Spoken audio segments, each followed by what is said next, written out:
নমস্কার বন্ধুরা, ঐতিহাসিক ছাত্র আন্দোলনের মাধ্যমে বাংলাদেশে মসনদের পরিবর্তন হয়েছে। আর এই অন্তর্বর্তীকালীন সরকারের প্রধান উপদেষ্টা পদে উপনীত হয়েছেন নোবেলজয়ী ডক্টর মোহাম্মদ ইউনূস। এই নোবেলজয়ী ডক্টর মোহাম্মদ ইউনূস কে ছিলেন, এক নজরে দেখে নেব তার জীবনের ইতিবৃত্ত। 1940 খ্রিস্টাব্দে 28শে জুন চট্টগ্রাম জেলার হাটহাজারী উপজেলার বাথুয়া গ্রামে তিনি জন্মগ্রহণ করেন।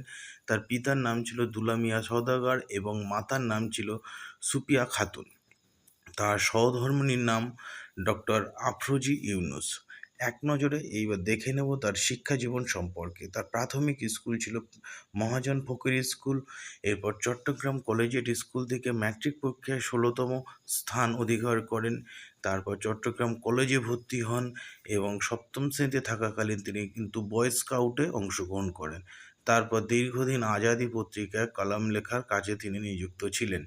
তার কর্মজীবন: ঢাকা বিশ্ববিদ্যালয় থেকে বিএ এবং এমএ অর্থনীতিতে করার পর ব্যুরো অফ ইকোনমিক্সে তিনি যোগ দেন। তারপর 1962 সালে প্রভাষক পদে চট্টগ্রাম কলেজে যোগ দেন।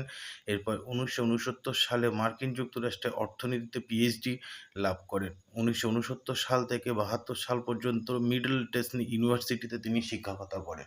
1974 সালে তেভাগা খামার প্রতিষ্ঠা করেন এবং তার অনন্য কীর্তি হলো 1976 সালে গ্রামীণ ব্যাংক প্রতিষ্ঠা।